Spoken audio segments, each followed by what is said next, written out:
ভয়ে ভয়ে কাঁপছে, মমতা ব্যানার্জি কাঁপছে। এসআইআর হচ্ছে, দেখুন সারা বাংলায় বাজি ফাটছে। আগুন জ্বালিয়ে দেবো, তাহলে কি হলো? এই ধুমকি ধুমকি কোথায় গেল? রোজ এই দেখে নেব, ওই করে নেব, এই বুঝে নেব, আর সবটাই করবে। বাংলায় এসআইআর হবে, সিএ হবে, সব হবে, চিন্তা নেই। বিদায় কি নিশ্চিত? মমতা ব্যানার্জি বিদায় নিশ্চিত আছে। আজকে ছট পুজোর দিন বলছি। এসআইআর হলে তো তালিকা ফ্রিজ হবে, বলবে কি ওয়েলকাম করব। প্রতিদিন বলছি, 4 বার করে বলছি, নো এসআইআর নো ইলেকশন।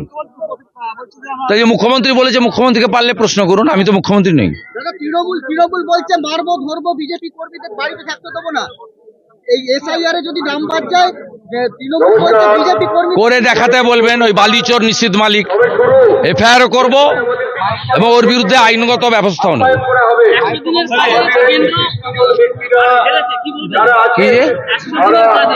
আমাদের কোনো সমস্যা নেই ভাই, অর্ডার খুব ক্লিয়ার আছে।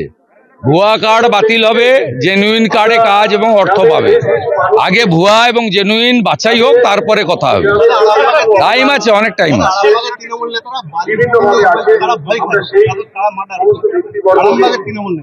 ওটা ইডি ইতিমধ্যে শুরু করেছে তাণ্ডব, এবং ইডি সঠিক তদন্ত করবে আশা করি। নমস্কার বন্ধুরা, আমার নাম ধ্রুবজ্যোতি সরকার।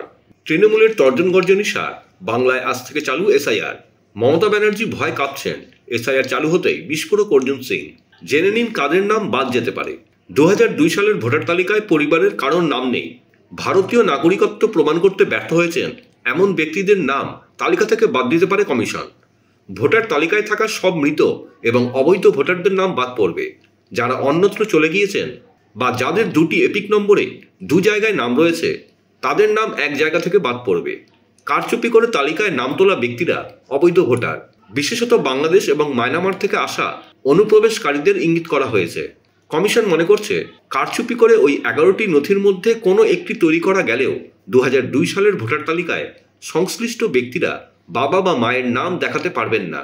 স্বাভাবিকভাবেই তখন নাগরিকত্ব নিয়ে প্রশ্ন উঠবে। ভারতের নাগরিকত্ব প্রমাণ করতে না পারলে নাম বাদ যাবে। শুনুন এই বিষয়ে কি বলছেন সুকান্ত মজুমদার। স্পষ্ট বার্তা তো স্পষ্ট। এসআইআর এর ক্ষেত্রে BJP stand loud and clear. ভারতীয় নাগরিক, তার জাতি, ধর্ম, বর্ণ যাই হোক না, অর্থাৎ আপনারা যে ভাষণ পছন্দ করেন সেই ভাষণে বলি, ভারতীয় মুসলমানদের কোনো চিন্তার কারণ নেই। তাদের নাম ভোটার তালিকায় এসআইআর এ থাকবে, না থাকলে বিজেপি লড়বে তাদের, যদি তারা ভারতীয় নাগরিক।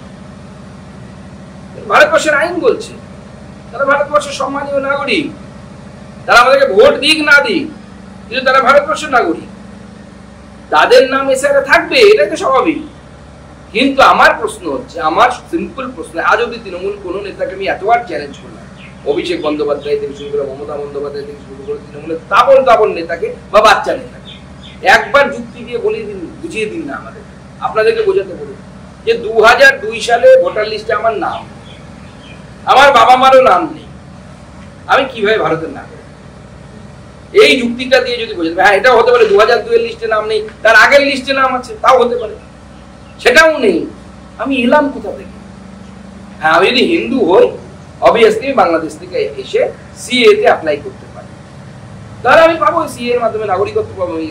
কিন্তু কোনো মুসলিম ব্যক্তি যার নাম 2002 এর লিস্টে নেই, তার আগের ভোটার লিস্টে নেই, তার মা বাবার, অর্থাৎ যেটাকে ফ্যামিলি লিগ্যাসি বলছি বা ফ্যামিলি ট্রি বলছে, সে তাদেরও কারো নাম নেই, সে কিভাবে ভারতের নাগরিক হতে পারে? এই প্রশ্নের উত্তর তৃণমূল কংগ্রেস, সিপিএম যারা সকল নিজেদেরকে প্রগতিশীল বলে, তারা বুঝিয়ে দিক না। তো সিম্পল অঙ্ক, ম্যাথমেটিক্স।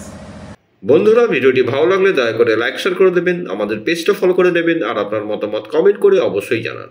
ধন্যবাদ।